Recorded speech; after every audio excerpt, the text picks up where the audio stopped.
Complejidad y riesgo. Me encantan los programadores de computadoras. Tienen una definición muy hermosa de complejidad, dicen que es la capacidad de transmitir el máximo de información con el mínimo de datos. Bjarke Ingels.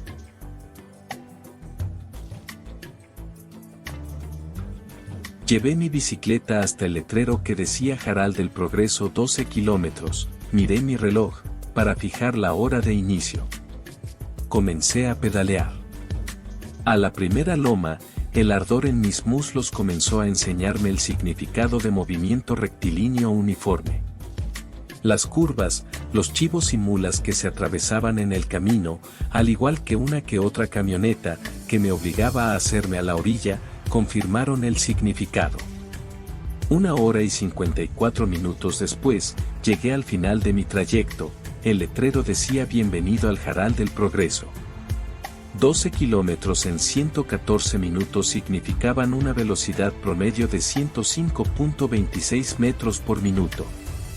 Sobra decir que nunca he sido un atleta, pero ese viaje me enseñó lo que significan los problemas de simplicidad, una abstracción sobre un conjunto limitado de variables con relaciones deterministas. En la fórmula velocidad igual a distancia sobre tiempo, las lomas, las curvas, los chivos y las mulas están convenientemente ausentes. Tal vez coincida usted conmigo en que, de igual modo, una fórmula como riesgo igual a probabilidad por consecuencias debe estar ignorando algunas variables. Pasemos de las bicicletas a las viudas escocesas, una historia fascinante. Alrededor de 1744, Alexander Webster y Robert Wallace, ministros de la Iglesia escocesa, cayeron en la cuenta de que, al morir los pastores de su iglesia, sus deudos quedaban en condiciones miserables.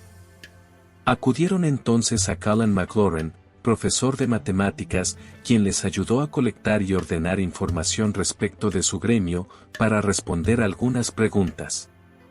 ¿Cuántos pastores habría en su gremio? ¿Cuántos morirían cada año? ¿A cuántos le sobreviviría una viuda y cuánto tiempo sobreviviría la viuda? ¿Cuántos hijos menores quedarían huérfanos?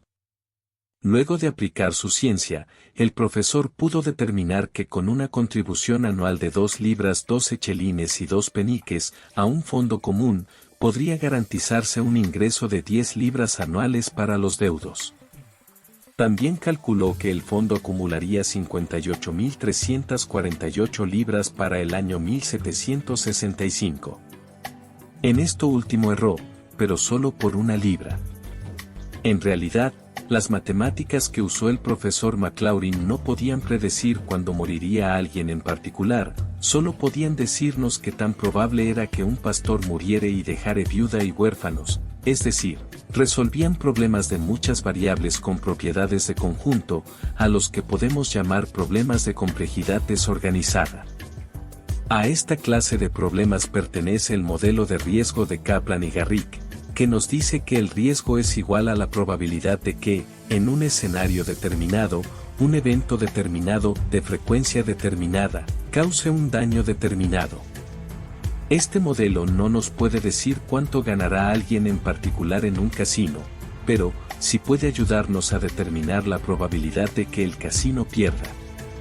Naturalmente, estará muy claro para usted que el casino es un escenario donde muchas variables están controladas, hay elementos finitos y reglas claras en cada juego y, por ejemplo, el croupier no puede alcoholizarse mientras juega, en tanto que el cliente. Bueno, usted ya sabe. El entorno de nuestras organizaciones, claramente, es mucho más complejo que los juegos de casino. Permítame contarle una historia de complejidad.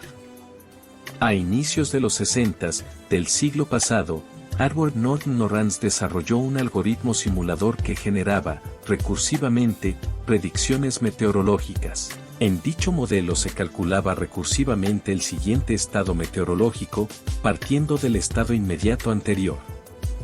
Llevando a cabo una prueba, especificó las condiciones iniciales del instante cero y arrancó las iteraciones. Un poco después tuvo que detener el proceso, digamos, en la iteración n e imprimió los resultados. Luego, cuando tuvo oportunidad, reanudó el proceso, a partir de la iteración n+1, especificando, como condiciones iniciales, los resultados impresos previamente. Al concluir, para asegurarse de que la interrupción no hubiese inducido algún error, repitió el proceso, esta vez continuadamente. Pudo, entonces, observar que no hubo diferencia hasta la iteración n, no obstante, a partir de la iteración n+1, los resultados se fueron alejando notablemente, hasta que no se podía advertir correspondencia alguna. Al investigar la causa de la desviación, determinó que la diferencia se debió a que los números impresos tenían 3 decimales, mientras que la memoria de la computadora hacía sus cálculos con 6 decimales. Esa minúscula diferencia de menos de una milésima en la iteración n+1 había sido suficiente para provocar la enorme divergencia en los resultados. Lorenz describió sus observaciones como el efecto mariposa. Seguro que usted ya pudo advertir que estamos hablando del caos. La dinámica de nuestras organizaciones se desenvuelve en un contexto que exhibe un comportamiento caótico, en el cual, aunque la predicción es sumamente difícil, sí es posible observar patrones y repeticiones, propios de los procesos naturales.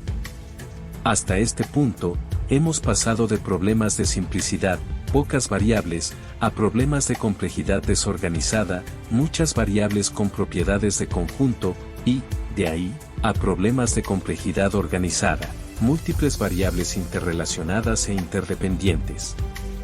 Esta última clase de problemas no pueden ser abordados sin una importante capacidad de procesamiento de información y sin los algoritmos. A finales de los 50, Warren Weaver escribió un informe prospectivo sobre el avance científico, categorizando cronológicamente los problemas que el conocimiento científico ha ido resolviendo. Hasta antes de 1900, dice Weaver, nuestra ciencia resolvía problemas de pocas variables, simplicidad. En la primera mitad del siglo XX abordaba problemas que implicaban muchas variables con propiedades de conjunto, empleando modelos probabilísticos, complejidad desorganizada. A partir de mediados del siglo pasado comenzaba a resolver problemas de gran diversidad de variables y complejas relaciones de interdependencia, complejidad organizada, empleando algoritmos para su solución. Ya se estará usted preguntando por qué, en pleno siglo XXI, seguimos usando, para la evaluación del riesgo, modelos de solución del siglo XIX. ¿Por qué no estamos usando el poder de los algoritmos?